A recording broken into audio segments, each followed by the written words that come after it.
Hey friend, welcome back to my kitchen. If you're new here, my name is Jen, and I really hope you stay here if you're interested in canning, cooking, and gardening content. I post canning or cooking videos every Tuesday, and I do garden vlogs every Friday. Today we're going to do kind of a beginner's intro to pressure canning on a stovetop canner. So all of you guys that have been making excuses for that pressure canner you got last Christmas, 2 Christmases ago, last birthday, your little pressure canner's just sitting there drawing dust. I want you to stop what you're doing, go collect your supplies, dust off that canner, and we're going to can some chicken breasts together today. Now, I'm using about 9.5 pounds of boneless, skinless chicken breast. And even though this is skinless, you see here I'm still kind of trimming it up a little bit, getting the little gristly bits, the excess fat, any, little bone fragments or bloody bits that were left behind during the butchering process. I think that it just makes for a better looking product in your jars at the end because let's be honest, chicken that's pressure canned is already pretty ugly in the jar. In fact, Lisa over at Sutton's Days calls it ugly chicken. So anything we can do here in this process to make it a little bit more visually appealing is helpful, especially when your family might be new to eating canned meat. Chicken breast can be kind of expensive, so unless you're really catching a good deal on a sale, pretty much what I do is whenever I buy my groceries, I'll just buy 1 pack of chicken breast and I'll save it in the deep freezer until I have enough to go ahead and can. So that's what we're doing today. We're just going to go ahead and cut this up into about 1 inch chunks after we've cleaned off the yucky bits, and I'm going to add it into this bowl over here. And you'll see I'm using my bare hands, not gloves. I'm not afraid of my food. We're just going to keep everything clean and wash hands really well. But if you prefer gloves, go ahead and use your gloves. All I'm going to do in the meantime is just do my best to minimize the mess and clean up really well. Here you can see I've removed the nasty cutting board and knife, and I'm just using some vinegar to wipe down my countertop. I've already washed my hands, and then I'm going to give it another wipe down just to make sure I didn't miss anything before I start moving on to my jars. Nobody really enjoys the gift of salmonella, so just be mindful of what you're touching and where you're spreading the chicken blood. I'm going to be referencing the USDA Complete Guide to Home Canning under canning chicken. And I'm canning pint jars today, so my processing time for my elevation is 75 minutes for chicken without bones. Like I said before, if you're canning with bones, that's going to change your processing time. If you are above 1,000 feet elevation, that is also going to change your processing time, so you really need to check. And if I can remember, I will link a chart for that down below. But just to be on the safe side, I also referenced my pressure canning book that came with my pressure canner, just to double check and make sure that the times are the same, and it is 75 minutes for chicken without bones in pints.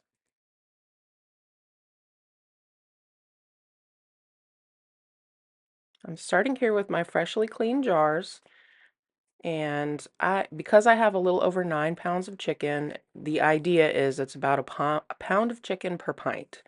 So I should get around 9 pints, which I did.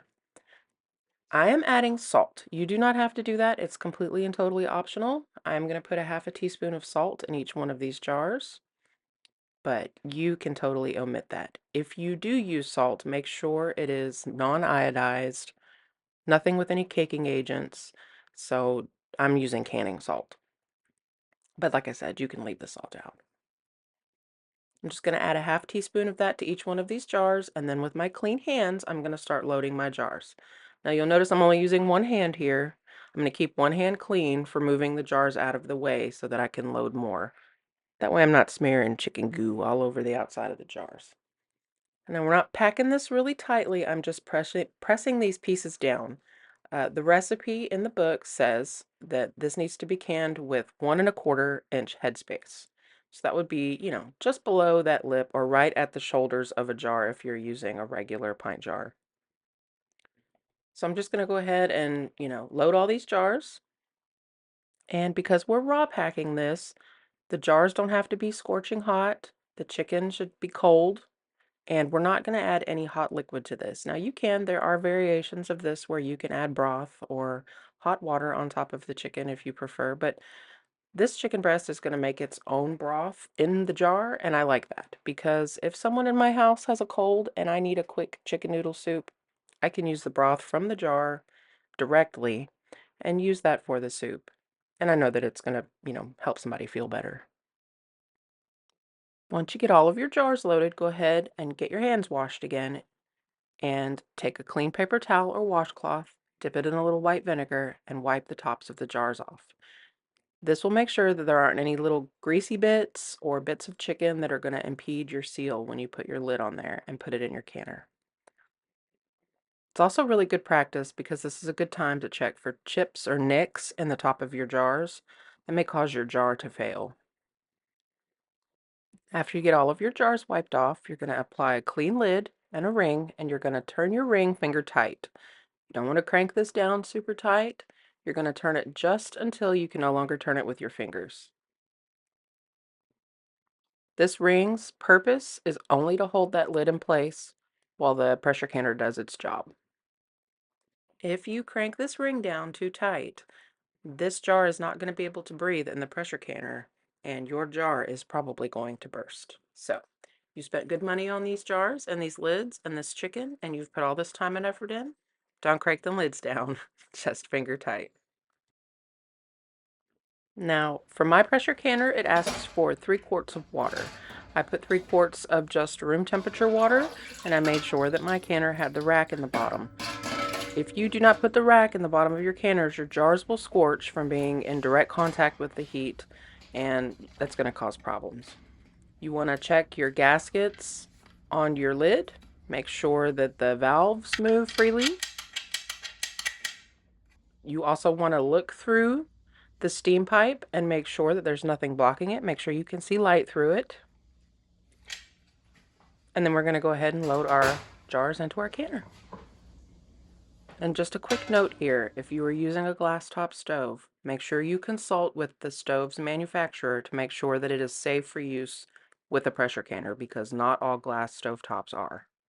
As you're loading your jars in, try to be mindful of spacing. You don't really want your jars touching each other, and you want to try to have them as evenly spaced as possible. Now, my canner, because it's the 26 quart, it will hold a lot of pints. You can double stack these, in which case you will need a divider that you can order that goes between the 2 rows of jars. But for now, this worked perfectly for 9 jars. Go ahead and twist your lid on until you feel it lock into place and turn your heat on to high. You're going to let your heat go on high until you see this front lock pop up. Now, some pressure canners are different. The lock might be located in a different spot, but it's this little doodad in the front right here. That's what it looks like when it's getting ready to pop up. And then once you have a steady stream of steam that looks like this shooting out of that steam pipe, you can go ahead and start yourself a timer for 10 minutes. You need to let your canner vent for 10 minutes. After 10 minutes, you're going to go ahead and add your pressure regulator. I'm using the one that came with my Presto pressure canner. This one is not a jiggler. It does not make a lot of noise. It is basically a safety measure. It only releases pressure if the pressure gets up to like 15 pounds or something like that. This is going to take a while to come up to pressure. Leave your heat up pretty high. This is a time lapse just to kind of show you, but all in all, it took about 10 minutes for my canner to come up to 11 pounds of pressure. Once your canner gets all the way up to 11 pounds or whatever pounds it needs to be for your elevation, go ahead and set yourself a timer for 75 minutes. All you're going to do at this point is just regulate the temperature to keep it at your pounds of pressure. You may have to fiddle with it a little bit until you figure out where the sweet spot is on your stove. But after that 75 minutes, you're just going to turn the heat off and walk away from it. Don't touch the weight.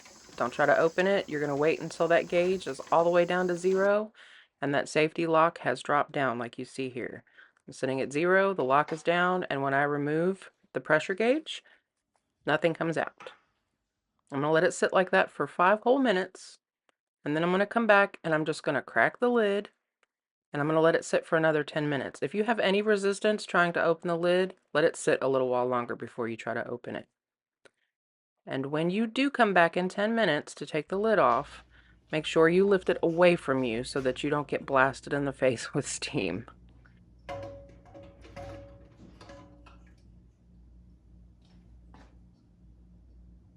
These jars sit out overnight. It was pretty close to 24 hours before I fiddled with the rings on the jars, but you remove the rings and you're going to give all of these jars a good wash. That way you're washing off any chicken grease or broth that might have gotten onto the outside of the jars during the canning process, because that will stink up your pantry.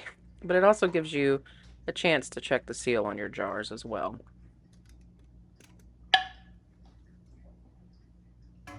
And after you've done all that, all that's left to do is to label the tops with what it is and when you canned it, so you can keep an idea of how long it's been on your shelf. That's all I have for you guys this week. As always, I just want to say thanks for stopping by and watching the video.